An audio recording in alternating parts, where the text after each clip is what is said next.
En la página 42, donde nos quedamos la semana pasada. Estábamos observando la doctrina de la resurrección de todos los hombres en el Nuevo Testamento. Y vamos a ver ahora las pruebas de la resurrección de Cristo. Pruebas de la resurrección de Cristo. ¿Cómo nosotros podemos comprobar la resurrección de Cristo? Nosotros debemos recordar que hay evidencias de la resurrección de Cristo.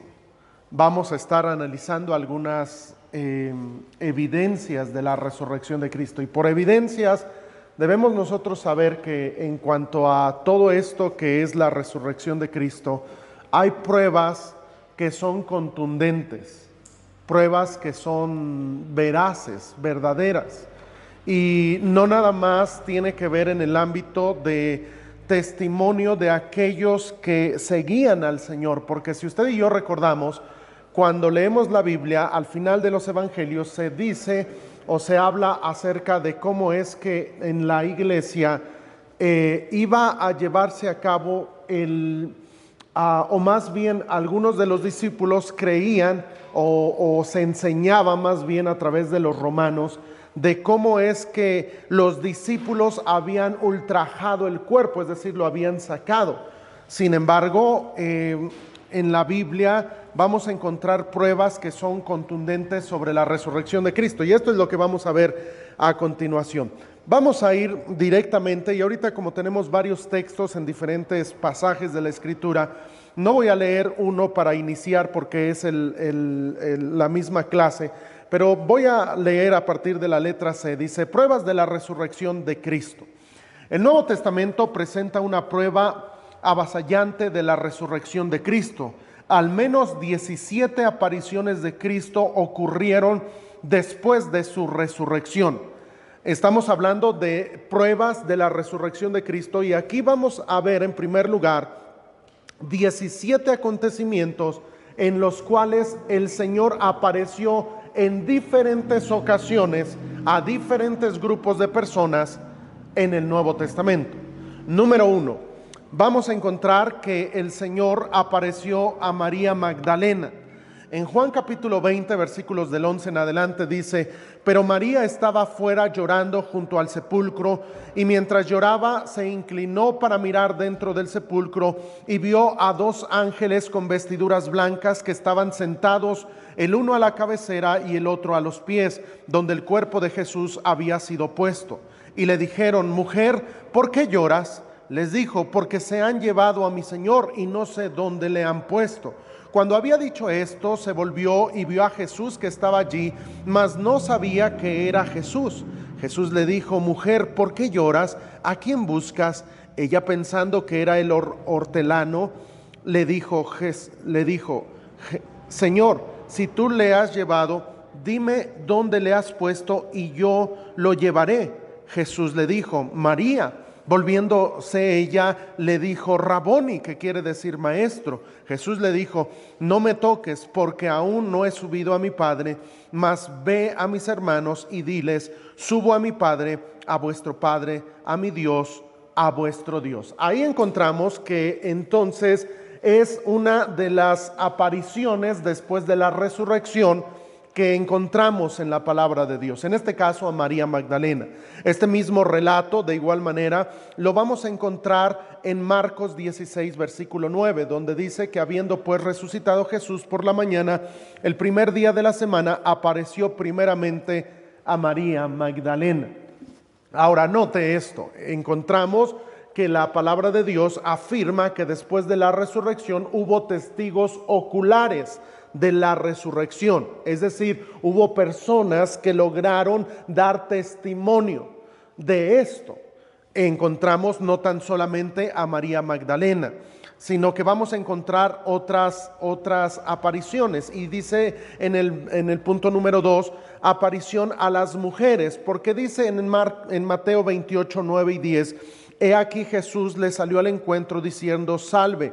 Y ellas, acercándose, abrazaron sus pies y le adoraron. Entonces Jesús les dijo: no temáis, id, dad las nuevas a mis hermanos para que vayan a Galilea, allí me verán. Recordamos nosotros que cuando después en el tiempo de la resurrección iban mujeres muy de mañana, dice la escritura que iban, inclusive era oscuro, y ahí iban varias mujeres. Bueno, en parte de estas apariciones que se nos dice aquí a María Magdalena y más adelante a varias mujeres, vamos a encontrar que el Señor en ese momento, en ese día de resurrección, Él se apareció precisamente a María Magdalena y a otras mujeres, así expresa la palabra de Dios. También número 3, apareció a Pedro. En Lucas 24:34 dice que decían: ha resucitado el Señor verdaderamente y ha aparecido a Simón. A Simón, estamos hablando de Pedro. Primero a los Corintios 15:5, Pablo dijo: y que apareció a Cefas y después a los 12. Es decir, ahí encontramos versículos que nos hablan acerca de cómo el Señor apareció a María Magdalena, a las mujeres, a Pedro. El número 4, también aparece la aparición de Cristo a los 10 discípulos, que se refiere colectivamente como los 11, estando Tomás ausente. ¿Por qué se dice los 11? ¿O por qué se dice que eran 10?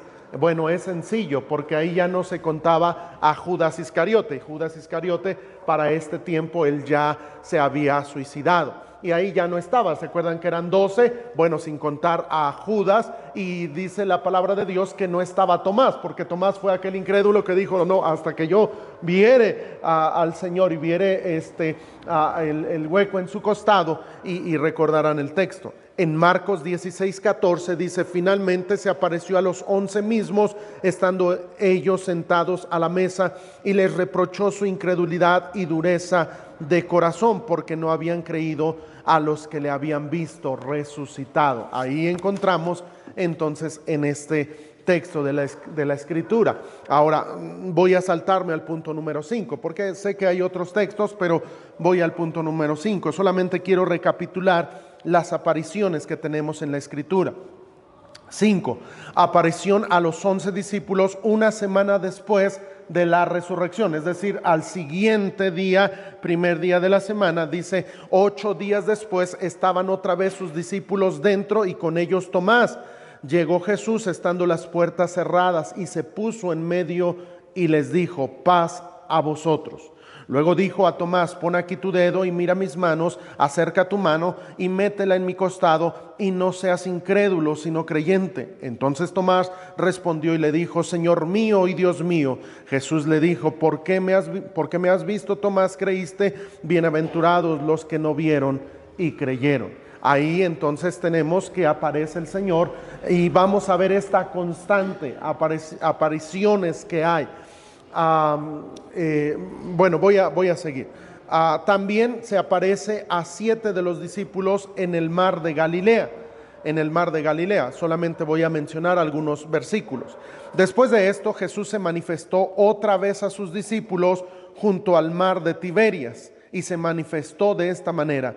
Estaban juntos Simón Pedro, Tomás llamado el Dídimo, Natanael el de Caná de Galilea, los hijos de Zebedeo y otros 2 de sus discípulos.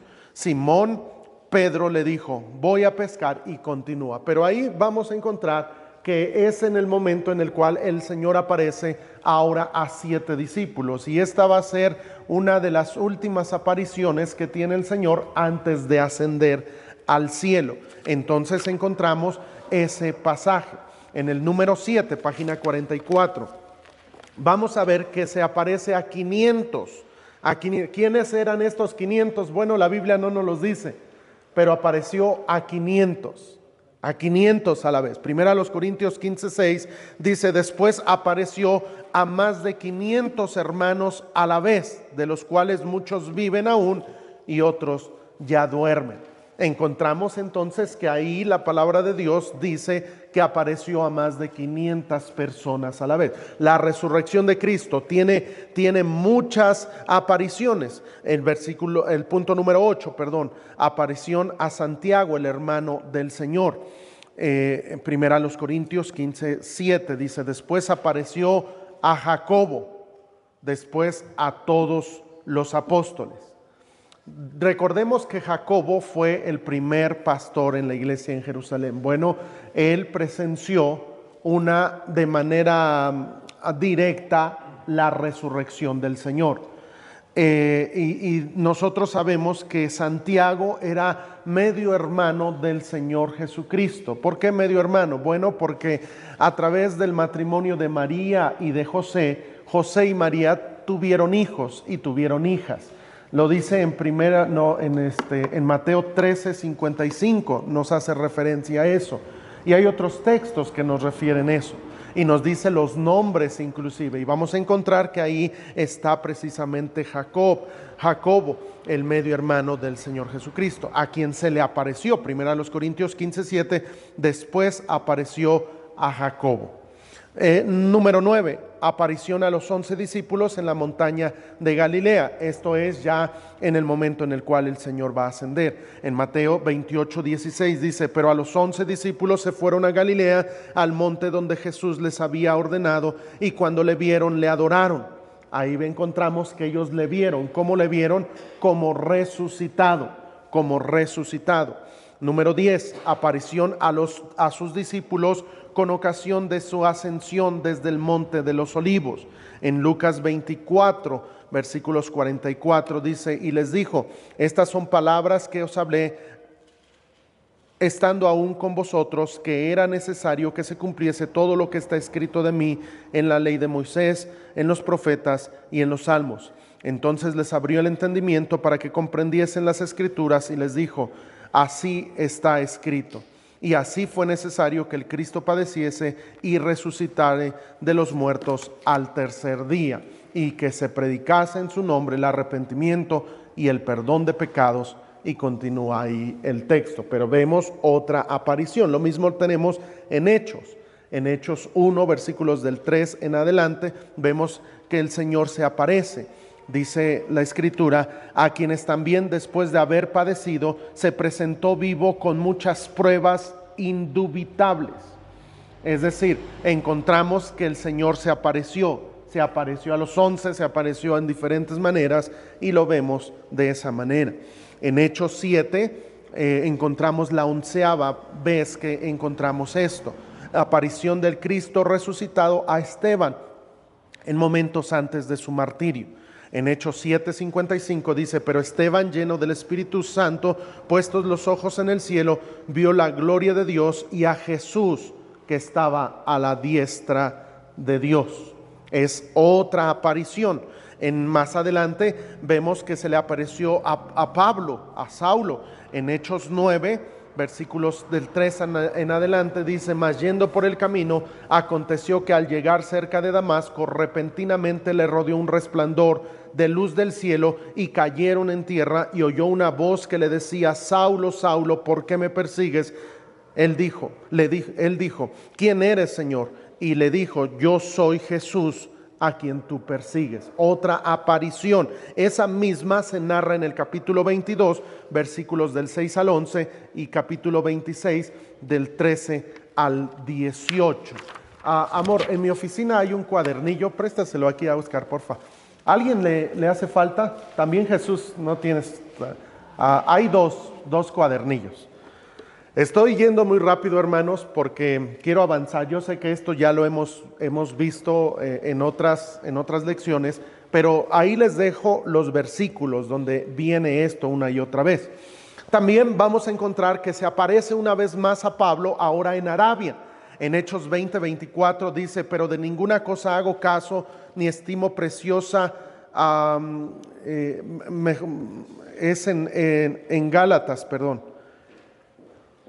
Sí, en Gálatas 1:12 dice, pues yo ni lo recibí ni lo aprendí de hombre alguno, sino por revelación de Jesucristo. Ni subí a Jerusalén a los que eran apóstoles antes que yo, sino que fui a Arabia y volví de nuevo a Damasco. Ahí en ese pasaje de la Escritura vamos a encontrar que el Señor Jesucristo, inclusive en manera indirecta, menciona que se le dio un tipo de discipulado al apóstol Pablo. durante un tiempo. Algunos eruditos piensan que 3 años que estuvo en Arabia el apóstol Pablo, él recibió una especie de discipulado a través del Señor Jesucristo. Esto no podemos confirmarlo con exactitud, pero sí hay muchos indicios que apuntan a ello. ¿Y cómo es? A través del Señor resucitado. También el Señor se le apareció a Pablo resucitado en el templo. Dice la Biblia en Hechos 22:17, y me aconteció, vuelto a Jerusalén, que orando en el templo me sobrevino un éxtasis y le vi que me decía, eso que dice, y le vi que me decía, está hablando del Señor, date prisa, sal prontamente de Jerusalén, porque no recibirán tu testimonio acerca de mí. Yo dije, Señor, ellos saben que yo encarcelaba y azotaba en todas las sinagogas a los que creían en ti. Y cuando se derramaba la sangre de Esteban, tu testigo, yo mismo también estaba presente y consentía en su muerte y guardabas las ropas de los que le mataban. Pero me dijo, ve, porque yo te enviaré lejos a los gentiles. Ahí vemos una vez más que se le aparece el Señor Jesucristo a Pablo. 15. Página 47, aparición de Cristo a Pablo en la prisión de Cesarea. En Hechos 23:11 dice, a la noche siguiente se le apareció el Señor y le dijo, ten ánimo, Pablo, pues como has testificado de mí en Jerusalén, así es necesario que testifiques también en Roma. 16, aparición de Cristo al apóstol Juan. En Apocalipsis 1 dice, versículo 12, y me volví para ver la voz del que hablaba conmigo, y vuelto vi 7 candeleros de oro, y en medio de los 7 candeleros a uno semejante al Hijo del Hombre, vestido de una ropa que llegaba hasta los pies y ceñido por el pecho con un cinto de oro. Su cabeza y sus cabellos eran blancos como blanca lana, como nieve, sus ojos como llama de fuego y sus pies semejantes al bronce bruñido, refulgente como un horno, y su voz como estruendo de muchas aguas. Tenía en su diestra 7 estrellas, y de su boca salía una espada aguda de 2 filos, y su rostro era como el sol cuando resplandece en su fuerza. Cuando le vi, caí como muerto a sus pies, y él puso su diestra sobre mí, diciéndome, no temas, yo soy el primero y el último, el que vivo y estuve muerto, mas he aquí que vivo por los siglos de los siglos. Amén. Hasta ahí la lectura, pero ahí encontramos una vez más en la revelación del Apocalipsis, vamos a encontrar que esto sucede. ¿Alguien sabe cuándo se escribió el Apocalipsis aproximadamente? No, todavía fue un poco más adelante. Ya van a sacar las concordancias, ¿verdad? A ver, de memoria. ¿Alguien? Aproximadamente en el año 90 después de Cristo. El apóstol Juan fue el más longevo de los apóstoles. Se cree que entre el año, a finales de los 80s y a principios de los 90s, me refiero no de 1900, sino de verdad en los 80s o 90s, fue cuando se escribió el libro de Apocalipsis. De hecho, el libro de Apocalipsis se escribe al igual que las epístolas que escribe el anciano, así se hace llamar el apóstol Juan en sus epístolas, que escribe especialmente la segunda y tercera epístola que tenemos de Juan. Pero ahí vamos a encontrar que entonces todo esto fueron apariciones. Las primeras, luego, en el día de su resurrección, ¿a quién se le apareció? A María Magdalena y a las otras mujeres, ¿se acuerdan? Luego dice que una semana después, ¿a quién se le apareció? ¿Se acuerdan? Una semana después de su resurrección, lo acabamos de leer, hermanos. A los discípulos cuando solamente estaban allí. Después dice que se le apareció o apareció en el momento en el cual él ascendió. En el momento de su ascensión vamos a ver que él se aparece una vez más. Ahora, después vamos a ver en la vida de la iglesia cómo él se aparece. Se le aparece a Jacobo, se le aparece a 500 hermanos a la vez, se le aparece a Cefas, se le aparece al apóstol Pablo en Hechos 9 y al apóstol Pablo se le aparece en repetidas ocasiones. Y yo creo, hermanos, que probablemente hubo más apariciones que no tenemos registradas en la palabra de Dios. Sin embargo, estas están colocadas aquí para nuestro entendimiento. Y vamos a ver cómo todo esto se llevó a cabo. Entonces, leo el párrafo en la página 47. El número de estas apariciones, la gran variedad de circunstancias y las evidencias que confirman todo lo que rodea a estas apariciones constituyen la más poderosa calidad de evidencia histórica de que Cristo se levantó de los muertos. Es decir, tenemos evidencia comprobable de la resurrección del Señor Jesucristo. En adición a las pruebas que nos dan sus apariciones, puede aún citarse más evidencia que sostiene este hecho. La tumba estaba vacía después de su resurrección. Es decir, si yo quiero comprobar la resurrección de Cristo, primero con testigos oculares. Si nosotros, por ejemplo, vamos a ir a un juicio en el cual tal vez haya sucedido algo hace varios años, lo que va a pedir el juez va a ser testigos. Ustedes saben, yo estuve en un caso durante muchos años y en este caso se buscó traer testigos para que ellos atestiguaran realmente. Yo decía, ¿cómo no había en ese tiempo tantas cámaras como hoy en día? Hoy en día ya todo es con cámaras, ¿verdad? Uno pasa algo y luego, a ver, busca las cámaras y esto. Hace no mucho tiempo, bueno, ya un poquito más, casi un año, digo con mucho respeto a esto, pero a una muchacha aquí enfrente de la iglesia, un día entre semana, le quitaron un teléfono.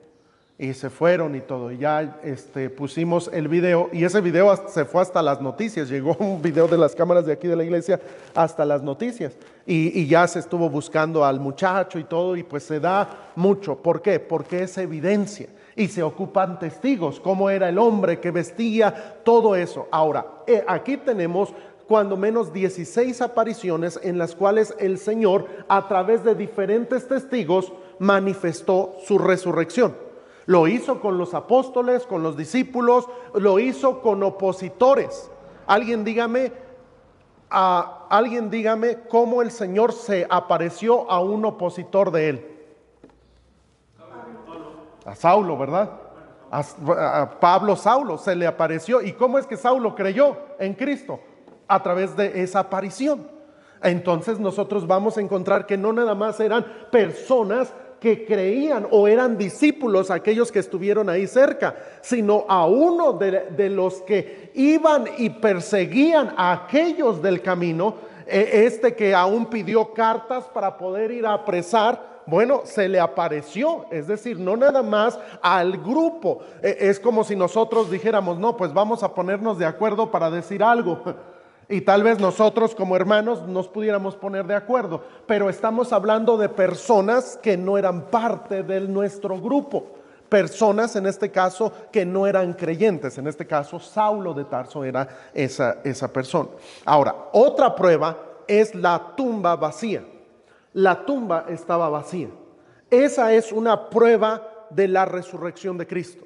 Usted y yo podemos podemos conocer a muchos de los hombres que se han proclamado ser alguien aquí en la tierra, como puede ser Buda, Krishna, como pueden ser todos esos hombres y mujeres que han proclamado ser alguien aquí, y vamos a encontrar sus tumbas, y vamos a encontrar su fecha de nacimiento y el día en el cual murieron, y su cuerpo está ahí, inclusive es en muchas ocasiones venerado.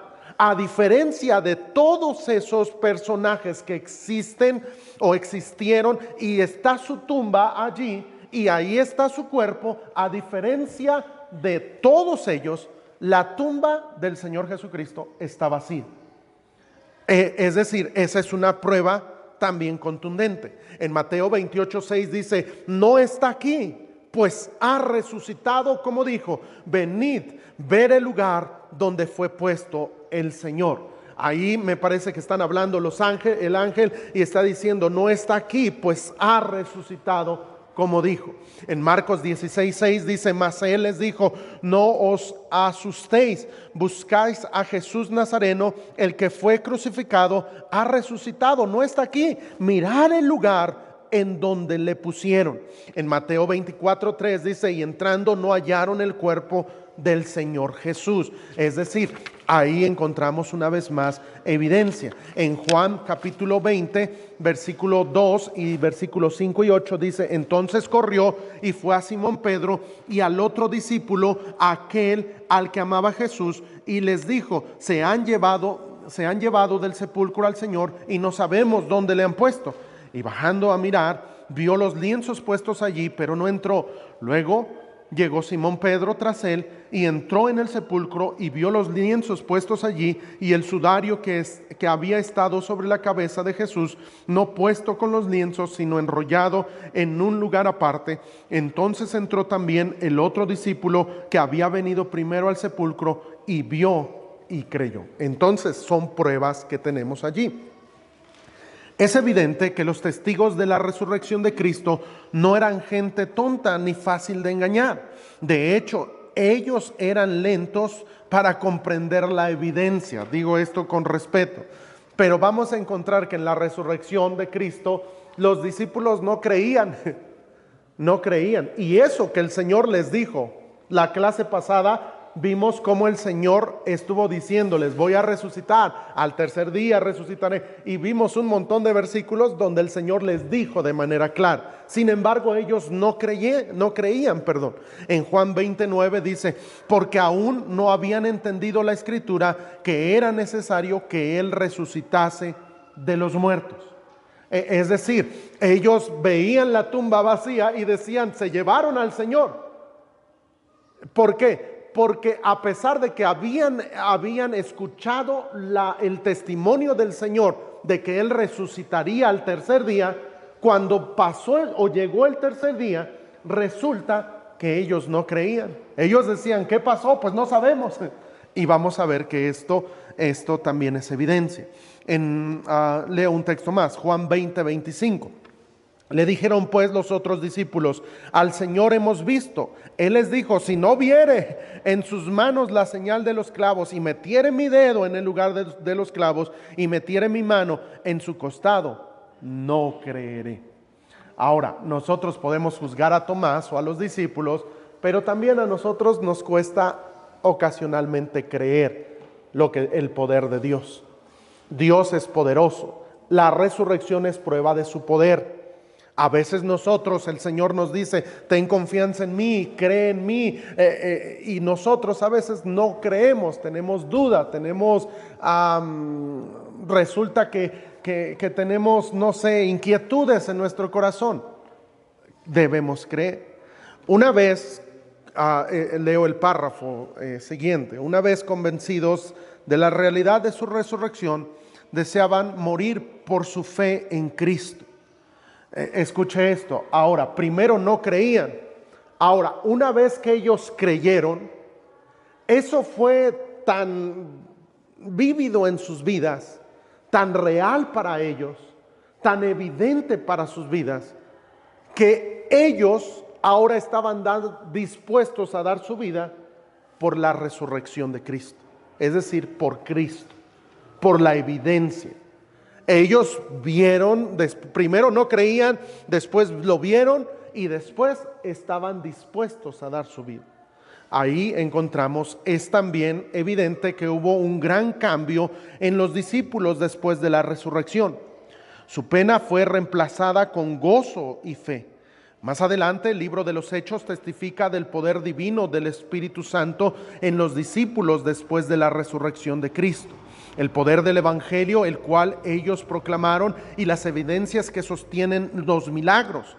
El día del Pentecostés es otra prueba importante, ya que hubiera sido imposible haber convencido a 3,000 personas de la resurrección de Cristo, a quienes habían tenido oportunidad de examinar la evidencia, si hubiera sido mera ficción. Es decir, ellos en esos tiempos, esto fue algo que se supo en todos lugares. Hubo evidencia, porque imagínense, ¿qué pasó con estos 500 que vieron al Señor? Porque acabamos de ver que 500 en una ocasión lo vieron. ¿Usted cree que fue un hecho que ellos pudieron guardar o fue algo que ellos estuvieron divulgando? Yo creo que fue algo que ellos divulgaron. ¿Por qué? Porque ver a alguien resucitado de entre los muertos, hermano, ni tú ni yo nos quedaríamos callados. Ellos estuvieron divulgando de tal manera que todo el pueblo escuchó de la resurrección y todos tenían sus dudas. No, pues yo no creo. No, pues mira, estos están diciendo que Jesús resucitó. ¿Tú crees? No, pues no sé. ¿Tú? No, pues yo tampoco sé. Pues a lo mejor sí, pues a lo mejor no. Y estaban con esas dudas. Cuando Pedro predica, su enfoque en la predicación era algo: la resurrección. Cuando él predica y ven el poder, porque acuérdense que en el día del Pentecostés se manifestó el poder de Dios. Ellos vieron el poder de Pedro. Ellos vieron que eran personas del vulgo, sin letras, y ellos predicando con denuedo. Hablo de Pedro y de Juan. La gente dijo: algo sucedió. Y cuando Pedro les dijo: es que Jesús resucitó, ellos creyeron.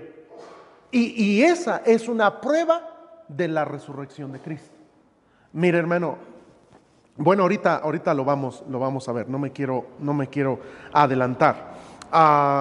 Penúltimo párrafo: la costumbre de la iglesia primitiva de observar el primer día de la semana, el momento de celebrar la cena del Señor y traer sus ofrendas, es otra evidencia histórica. ¿Por qué hubo un cambio en la reunión de los santos? Me refiero a un cambio porque el Shabbat era para los judíos el día de congregarse. El sábado estaba estipulado que era el día en el cual el pueblo tenía que congregarse. Las sinagogas estaban a reventar los días sábados. ¿Por qué? Porque en las sinagogas ahí se congregaban el día sábado. El día domingo era el primer día de la semana. El Shabbat era el último día de la semana. Y cuando nosotros vemos la historia, entendemos que el Señor había dicho que todos tenían que descansar, porque en Génesis capítulo 1 y capítulo 2 nos menciona la Biblia que el Señor descansó. En el capítulo 2 dice que descansó de toda la obra que había hecho. Y ahí surge el Shabbat, o el sábado de descanso, el día de reposo.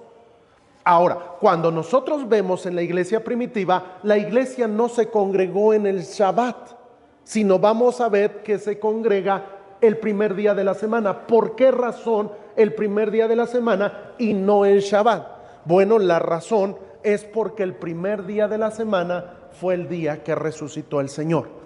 Y eso, el momento en el cual ellos celebraban la cena del Señor. Usted recuerda que en 1 Corintios 9, donde se nos menciona la cena del Señor, se nos dice que se anunciaba la muerte y la venida del Señor. Es decir, ellos lo hacían el primer día de la semana. En Hechos 20, versículo 7 dice: el primer día de la semana, reunidos los discípulos para partir el pan, Pablo les enseñaba, habiendo de salir al día siguiente, y alargó el discurso hasta la medianoche. Era la costumbre de la iglesia reunirse el primer día de la semana. 1 Corintios 16:6: cada primer día de la semana, cada uno de vosotros ponga aparte algo según haya prosperado, guardándolo para que cuando yo llegue no se recojan entonces ofrendas. Las ofrendas estaban allí. Sí, hermano Haas.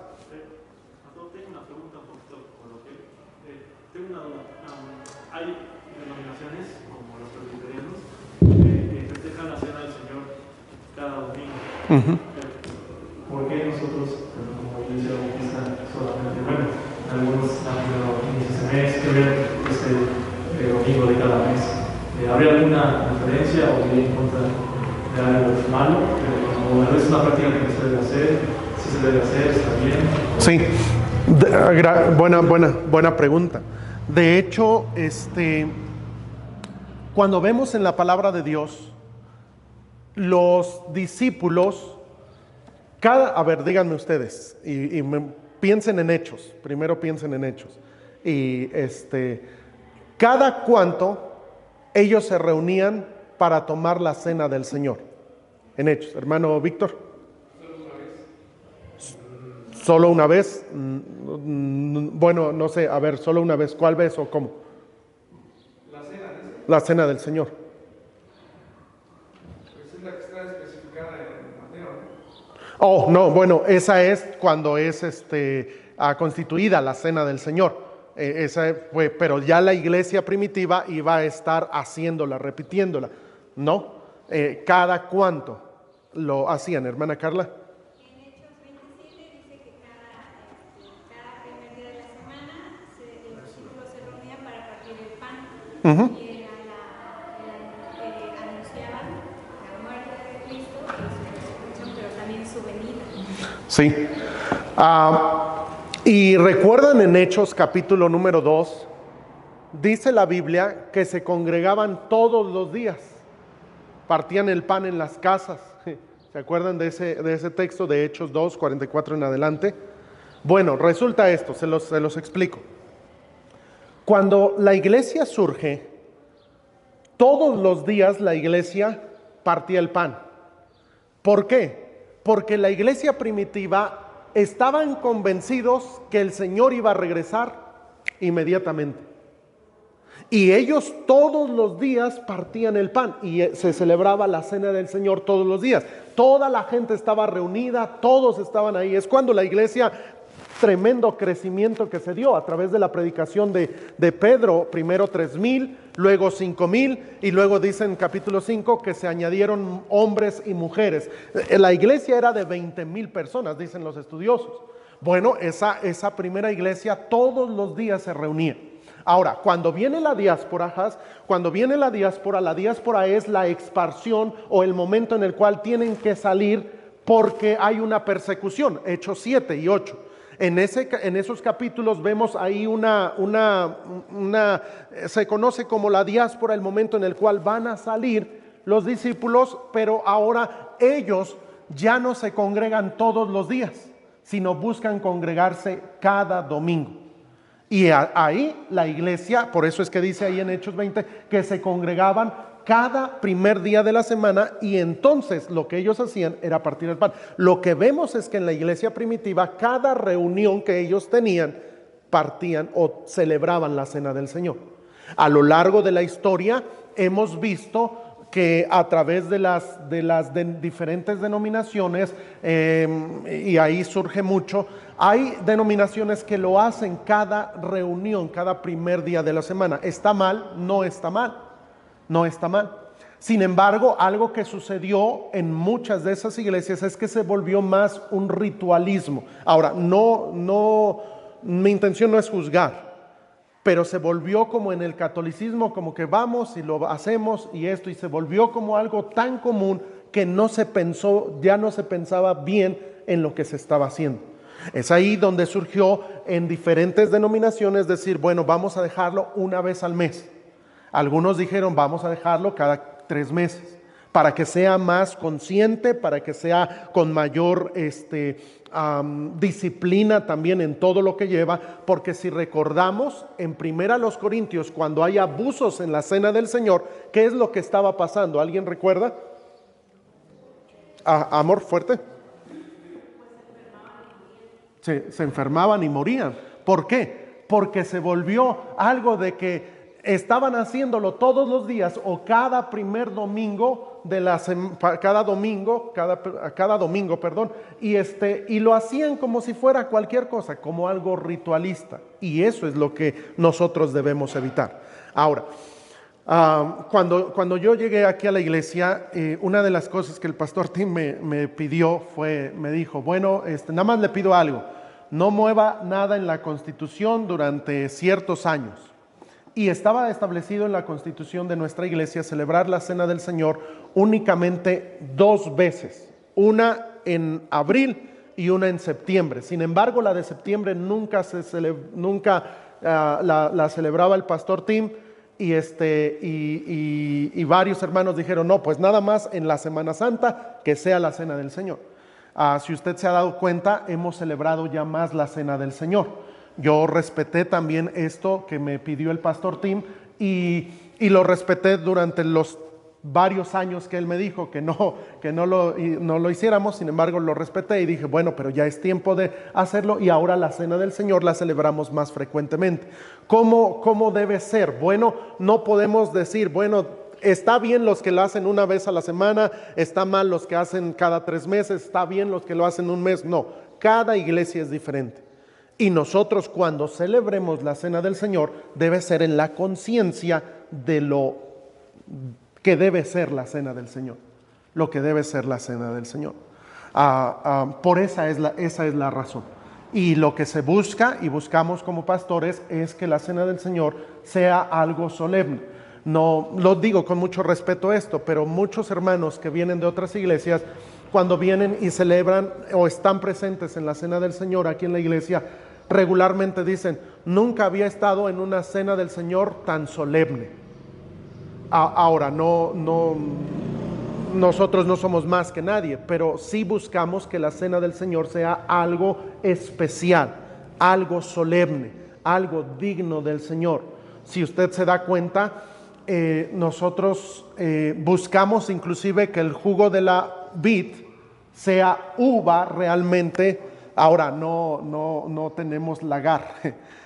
No tengo ahí a las hermanas ahí aplastando las uvas, pero gracias a Dios tenemos tecnología y ahí nos ayudan algunas hermanas, especialmente luego la hermana Betty nos ayuda, y ya se aplasta eso y todo, y se saca el jugo de la vid, y ese jugo de la vid lo damos sin agua, es así, tal y como es. Por eso es que a veces está espesito y sabe bien rico, por cierto. Y el pan que se da es un pan especial también. Ese lo prepara mi esposa, es un pan especial. Mi esposa, por ejemplo, cuando se prepara en la casa el pan de la Cena del Señor, buscamos que sea algo muy, le digo, ahorita no podemos ni enojarnos, ni nada así, y tratamos, ponemos y bueno, ponemos algunos himnos que hablen de la muerte del Señor, y se hace de esa manera, y se hace con mucho cuidado todo eso, y son cosas que nosotros buscamos hacer. Ahora, ¿podemos celebrar la Cena del Señor más seguido nosotros? Les pregunto, ¿sí o no? Sí, podemos celebrarla. ¿Podemos celebrarla cada domingo inclusive? La respuesta es sí, podríamos hacerlo. Ahora, eso es ya conforme a cada iglesia, pero es buena pregunta. Entonces, note esto, los discípulos primero todos los días celebraban la Cena del Señor. Llegó la diáspora y ahora cada primer día de la semana. Y después, como fue pasando el tiempo, ya vemos que se distanció un poco más. Pero en todos los casos es correcto. ¿Y por qué el primer día de la semana? El tema central, la resurrección. La resurrección.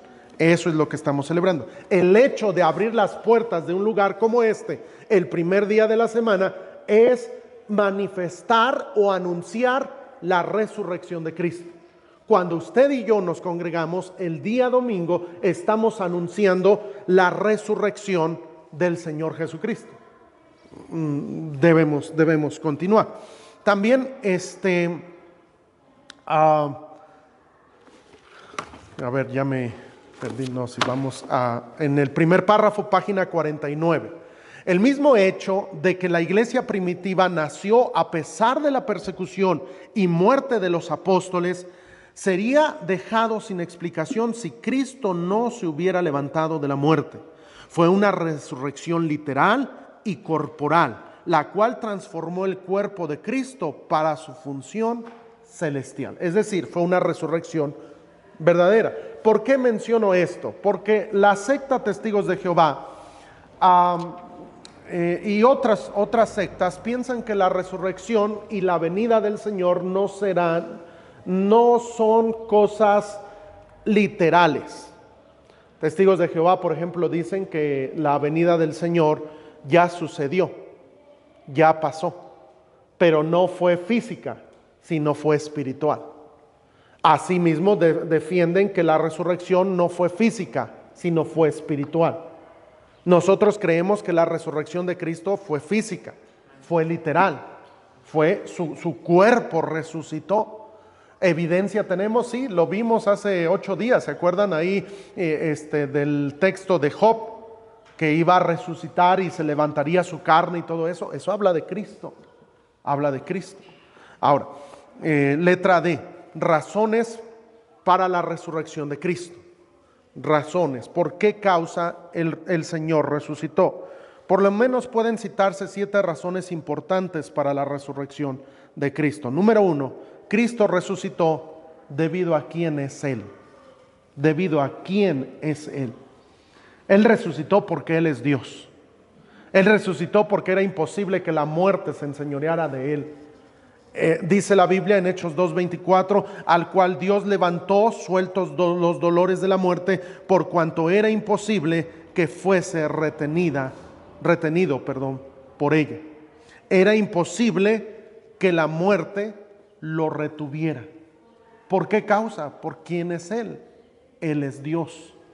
Aquí entra la doctrina de la divinidad de Cristo. ¿Por qué Cristo resucitó? ¿Por quién es Él? Por su propia persona. Porque Él es Dios. Porque Él es la vida.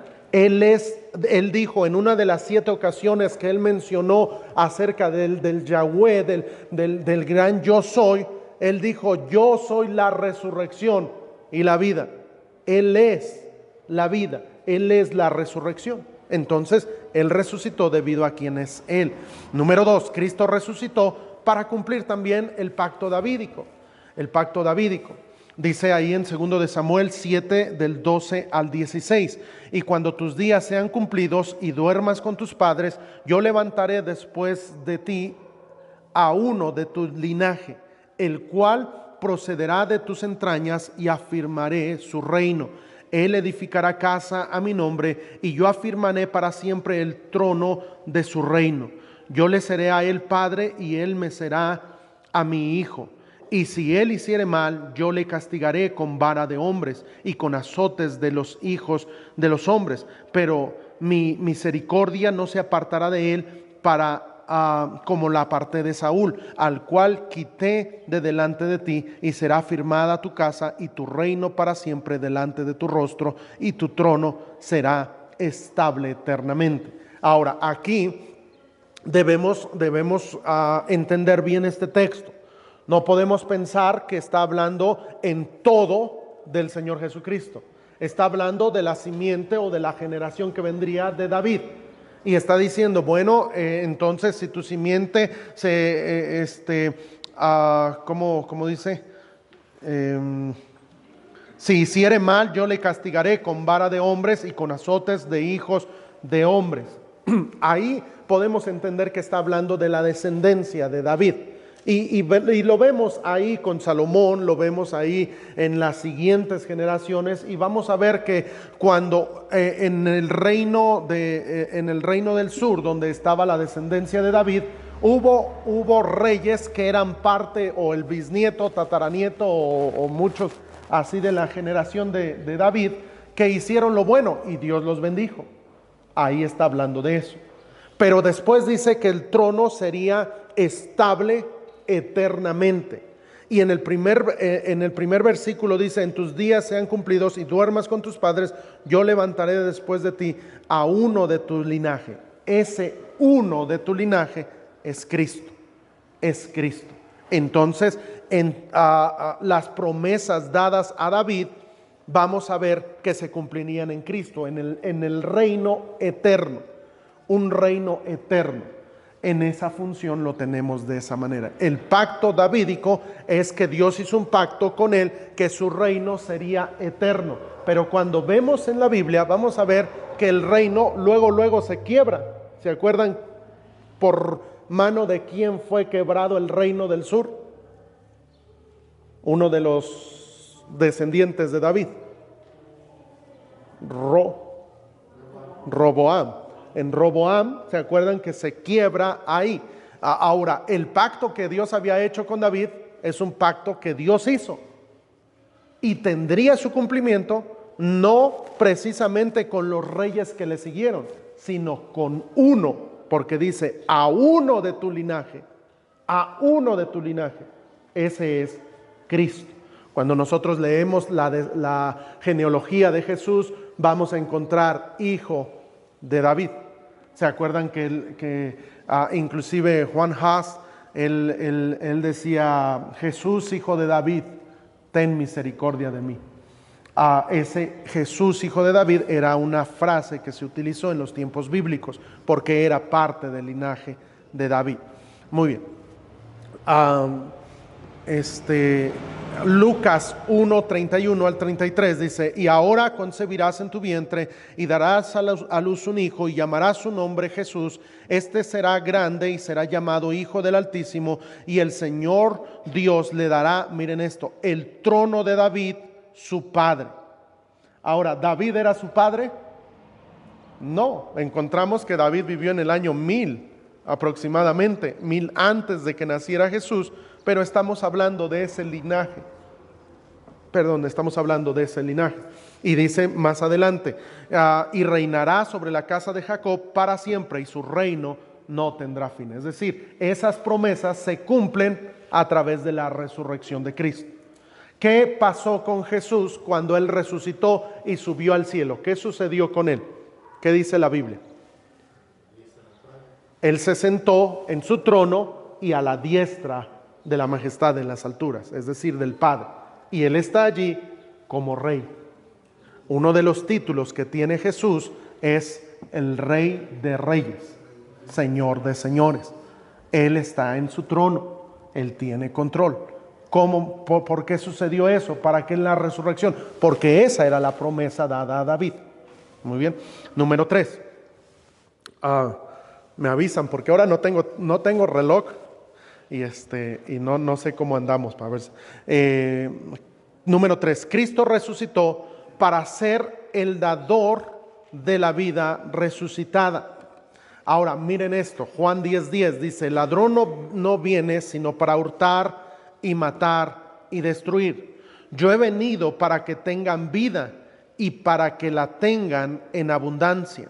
Yo soy el buen pastor, el buen pastor su vida da por las ovejas. Uno de los objetivos del Señor al resucitar es para poder darnos vida eterna. Vida eterna. Porque miren, hermanos, si Cristo no resucitó, entonces nosotros no tenemos ni una esperanza de tener vida eterna. No hay ni una esperanza de nada. Pero al Cristo resucitar, entonces nuestra fe es válida. Y parte de la fe es que nosotros tenemos esa seguridad de la vida eterna. Noten que una de las enseñanzas más repetitivas del Señor era la vida eterna. Era la vida eterna. Él prometió: el que cree en mí, aunque esté muerto, vivirá. La vida eterna, la palabra griega es la palabra zoe. Esta en vida eterna habla de una vida en el cielo, en la gloria. Es ahí donde tenemos las promesas del Señor, donde no habrá más llanto, ni clamor, ni dolor. Tenemos esa esperanza. ¿Cómo? ¿Por qué lo tenemos? Por la resurrección de Cristo. Cristo resucitó, y al Cristo resucitar me da la esperanza de que yo puedo y tengo vida eterna, aquel que ha creído. En Juan 11, versículo 25, le dijo Jesús: yo soy la resurrección y la vida. El que cree en mí, aunque esté muerto, vivirá. Y todo el que vive y cree en mí no morirá eternamente. ¿Crees esto? Eso de no morirá eternamente, ¿de qué está hablando? De la resurrección. De la resurrección. Efesios 2:6, y juntamente con Él nos resucitó y asimismo nos hizo sentar en lugares celestiales con Cristo Jesús. Posicionalmente moramos en la gloria. En Colosenses 3, versículo 1 al 4 dice: si pues habéis resucitado con Cristo, buscad las cosas de arriba, donde está Cristo sentado a la diestra de Dios. Poned la mira en las cosas de arriba, no en las de la tierra, porque habéis muerto y vuestra vida está escondida con Cristo en Dios. Y cuando Cristo, vuestra vida, se manifieste, entonces vosotros también seréis manifestados con Él en gloria. Esa es esperanza que tenemos. Usted y yo tenemos esa esperanza. Es difícil estar en un funeral, pero cuando hay un funeral de alguien que es salvo, tenemos esa esperanza. Esa es la esperanza bienaventurada, dice la Biblia. Tenemos esa certeza, esa certidumbre, ese no anhelo, sino es certeza. Yo sé que cuando muera voy al cielo. Por eso, mire hermano, a veces el día de ayer tocando puertas, estaba yo hablando con un joven y el joven asiste a una iglesia y me dijo, yo soy cristiano. Y le dije, qué bendición. Y le dije, y ya, si mueres el día de hoy, ¿a dónde iría tu alma? Y me dijo, esta ya me la sé. Así me dijo. Y me dijo, pero no me acuerdo. Le digo, ¿cómo que no te acuerdas? Como que alguien le preguntó eso alguna vez y ya tenía, no sé. Y yo le dije, bueno, lo único que quiero es que tú tengas certeza de ir al cielo. Yo no vengo a hablarte de una iglesia, de una religión. Las religiones no salvan. Pero si tú murieras el día de hoy, irías al cielo. Y le pude compartir el evangelio. Ahora hay muchas personas que van a las iglesias o tal vez vienen a las iglesias y no tienen seguridad de salvación. Nosotros tenemos seguridad de salvación cuando aceptamos a Cristo. No porque alguien te diga, no, pues tú ya te vas a ir al cielo porque ya hiciste esta oración. No, las oraciones no salvan. Salva el creer en Cristo. Cuando tú creíste en Cristo, entonces tú tienes una seguridad. Y mire hermano, esa es una seguridad que nadie te quita, que tú sabes, tú sabes. Mire, podríamos dudar de muchas cosas. Podríamos dudar de muchas cosas. Pero si usted aceptó a Cristo como su Salvador, usted tiene una certeza dentro de su corazón y de su mente de que cuando muera va a ir al cielo. Aunque no conozca doctrina de la redención, reconciliación, la doctrina de la salvación en todo lo que lleva, aunque no conozca todo eso, usted sabe, cuando muera yo voy al cielo, gracias a Dios. ¿A poco no? Esa es una evidencia, es evidencia. Tenemos esa seguridad. Primera de Juan 5, 11 y 12 dice, y este es el testimonio que Dios nos ha dado vida eterna, y esta vida está en su Hijo. El que tiene al Hijo tiene la vida, el que no tiene al Hijo de Dios no tiene la vida. Ahora, déjeme le pregunto algo, con respeto también, pero según este texto, ¿los testigos de Jehová pueden ser salvos? Porque niegan al Hijo. No creen en el Hijo. No pueden decir, no, pues nosotros tenemos al Padre y ya, eso nos basta. No. Dice aquí la Biblia que el que tiene al Hijo tiene la vida. Y el que no tiene al Hijo no tiene la vida. No, hermano, nosotros debemos siempre predicar a Jesucristo como Salvador. Cuando tú y yo creímos en Cristo como nuestro Salvador. Muy bien. Número 4. ¿Alguna pregunta o duda hasta aquí? ¿Comentario? Sí, hermano Ray. Me voy a rezar desde el principio. Ok, página 1, vamos. Pruebas de la resurrección de Cristo. Yo algunas veces me he topado con el aspecto de que dicen que pruébame el asunto científicamente, ¿no? Y realmente esto, cuando yo lo comencé, también no me quedé con el punto de como duda cómo respondo, ¿no? Pero un poquito viendo es que el método científico fue teorizado para otro propósito. No puedes llevar a Cristo a un laboratorio, no todo lo que es un método científico. Y ahorita lo que estamos viendo es lo que es el método legal, ¿no? El método legal es donde son testigos, ¿no? En el cual existen 24.000, sé que existen 24.000 documentos, yo no los he estudiado todos, pero yo espero que todos que se dedicó a estudiar, los ha hecho muy bien. Entonces, más que nada, cuando a uno le dicen, pero no científicamente dices el método legal, es lo mejor que Sí, y hay más evidencia legal. No quise yo ahondarlo, pero por ejemplo, ¿alguien ha escuchado del escritor Josefo? Paco, ¿tú has escuchado de Josefo? Sí, Josefo fue un escritor en el primer siglo que no era creyente, no era creyente. Él solamente dejó una obra histórica, papeles históricos de todo lo que pasó. Hagan de cuenta como un periódico que pone las noticias de todo lo que fue. Bueno, Josefo fue una persona así. En los escritos de él y otros escritos de la época del primer y segundo siglo, se menciona acerca de Jesús, se menciona de su resurrección, se da evidencia histórica. Eso es bien importante, la evidencia histórica. Los pasajes que hemos tratado de estudiar hace un momento son pasajes históricos.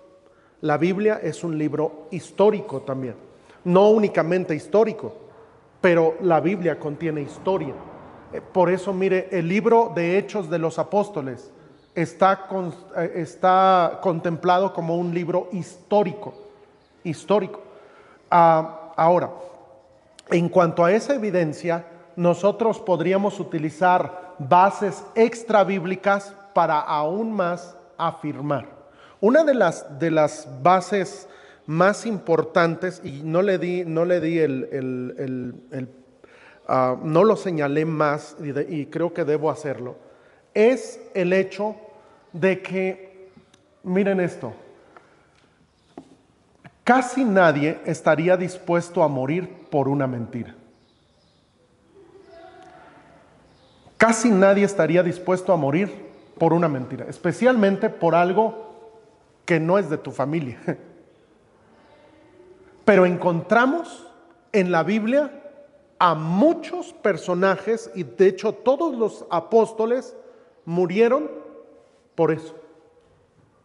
Fueron perseguidos. Si ellos no hubieran estado convencidos de que la resurrección es verídica,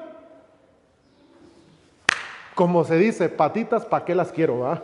Ay, no, pues hay ellos que dicen, pero yo no tengo. No, ellos murieron. Los discípulos murieron por algo. Estaban convencidos de la resurrección de Cristo. Ellos sabían que era real, y no nada más eso. Ellos vivieron por eso. Sus vidas fue un ejemplo. Imagínese Pablo. Pablo, si lo vemos desde el punto de vista secular, Pablo era un hombre con muchos recursos, con mucha influencia. Cuando era fariseo, era parte del Sanedrín, dicen los estudiosos. Y en cuanto a todos los ámbitos de ese tiempo, él tenía todo lo que un hombre deseaba. Tenía la fama, el conocimiento, había ido a la mejor escuela, todo eso. Pero ¿cómo es que él se atreve a decir, todo eso lo tengo por basura, por estimar a Cristo como mejor?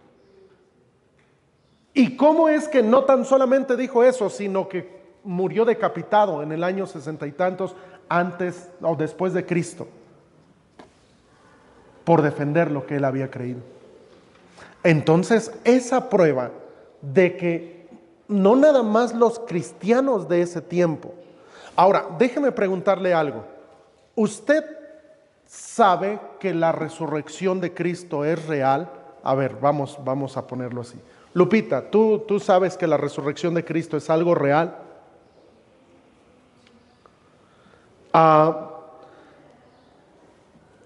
Noten cómo nuestras vidas, en base a eso, cambiaron.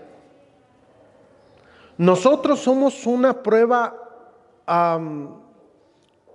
veraz, o que todos pueden ver, de la resurrección de Cristo. No sé, bueno, yo antes de conocer a Jesús, me gustaba la música rock. Tenía otras tendencias, otras maneras. Cuando vine a Cristo, Él cambió muchas cosas en mí. Y eso pasó en todos nosotros, dando a entender que somos un ejemplo fehaciente de la resurrección de Cristo, usted y yo.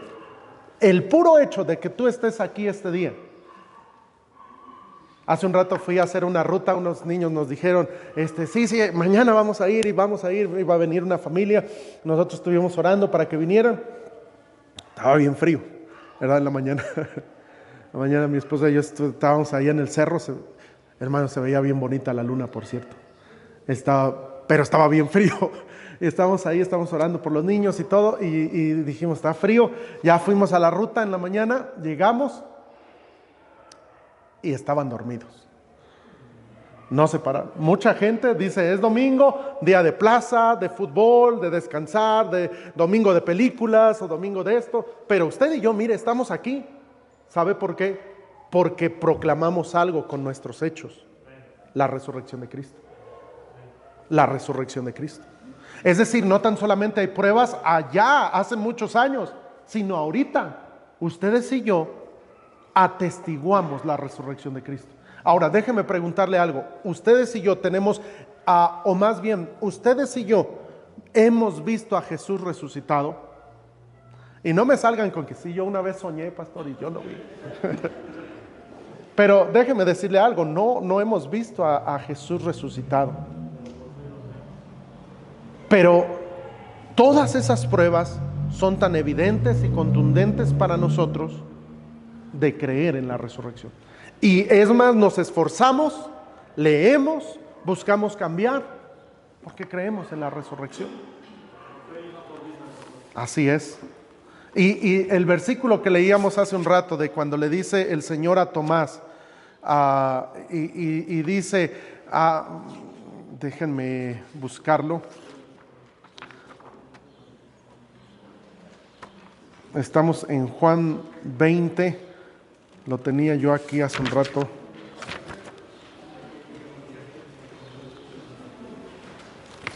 Mejor voy a la Biblia, lo encuentro más rápido. Juan 20 dice, porque me has visto, Tomás, Juan 20, 29, porque me has visto, Tomás, creíste, bienaventurados los que no vieron y creyeron. ¿Sabe quiénes son? Nosotros. ¿Qué quiere decir bienaventurado, hermano Ray? ¿Te acuerdas? Ajá. Muy bendecido. Muy bendecido. O dice triplemente bendito.